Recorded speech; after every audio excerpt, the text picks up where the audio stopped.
সকাল সকাল পুজো করতে চলে এলাম ঠাকুরের কাছে। আজকে স্পেশাল পুজো, কারণ আজকে আমার বড় মেয়ে পুকুর জন্মদিন। পুকুর নামেই আজকে পুজো, আর যার জন্য পুকুর মাথায় এখন ঠাকুরের তাপ ছুঁয়ে দেব। শুধু পুকুর নয়, পুকুর প্রথমে ছুঁয়ে বাকি আমার সমস্ত বাচ্চাদেরই ছুঁয়ে দেবো। আজকে অল্প একটু প্রসাদও দেবো জানেন, কারণ ওরা তো অন্যদিন প্রসাদের জন্য ছেঁড়াছেড়ি করে। প্রসাদ যেহেতু ওই নকুলদানা বাতাসা মানে মিষ্টি জাতীয় জিনিসই দেওয়া হয়, ওদের তো দেওয়া হয় না, কিন্তু এই জন্মদিনের দিনটা ওদেরকে একটু ছাড় দিই। অল্প একটু প্রসাদ ওদের মুখে ছুঁয়ে দিলে নিজের মনটাও একটু ভালো লাগে, আর ওদের ওই হাসি মুখটা দেখতেও আমার ভীষণ ভালো লাগে। বেচারা কি করবে বলুন, সারা জীবন ওই সেদ্ধ ভক্ত খেয়েই তো আছে। কেটে রেখেছি হচ্ছে পেঁয়াজ শাক।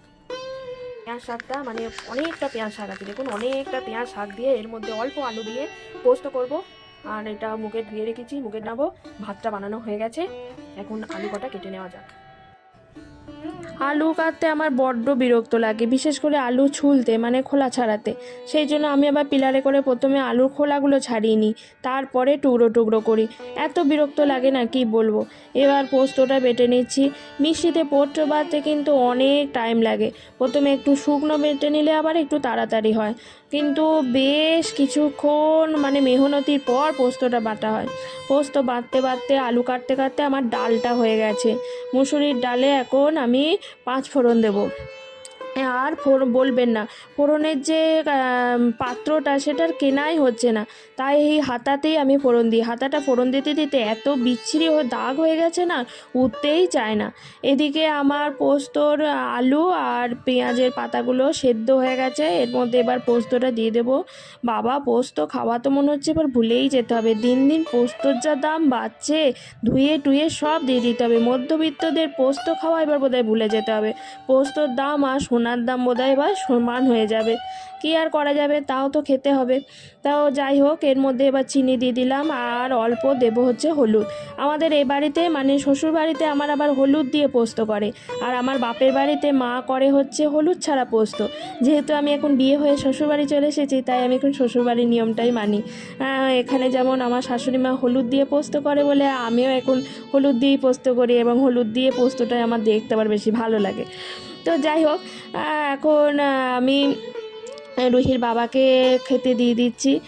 আজকে আর মাছ মাংস ডিম কিছু করা হয়নি, আজকে দুটো তরকারি আর সঙ্গে হচ্ছে মুসুরির ডাল আর অল্প টমেটো চাটনি করেছিলাম কালকে রাতে, সেইটা দিই চালিয়ে দিলাম। আর এটা হচ্ছে পুকুর জন্য পায়েস। পুকুর জন্য পায়েস করেছি, করার জন্য চালটা আমি কিছুক্ষণ ভিজিয়ে রেখেছিলাম। চাল ভিজিয়ে রেখে পায়েস করলে পায়েসের স্বাদটা কিন্তু পুরো অন্যরকম হয়। আর যেহেতু পুকুর জন্য করব, তাই আমি কিশমিশ বা কাজু কিচ্ছু দেবো না। এখন নিয়ে এসেছি পুকুকে ঠাকুর প্রণাম করাতে। যেদিনই যার জন্মদিন হয় তাকে আমি দুপুরে খাওয়ার আগে ঠাকুর প্রণাম করাতে নিয়ে আসি। আর পুকু তো এমনি ঠাকুর ভক্ত, যখনই আমি পুজো করি পুকু কিন্তু সব সময় ঠাকুরের কাছে বসে থাকে। আর বলেন না, যেই একটু দুপুরবেলায় রেস্ট নিতে এসেছি, বসেছি একটু ফোনটা নিয়ে, সঙ্গে সঙ্গে রুহির বায়না হলো আজও ভাত খাবে না, আজও পিঠে খাবে।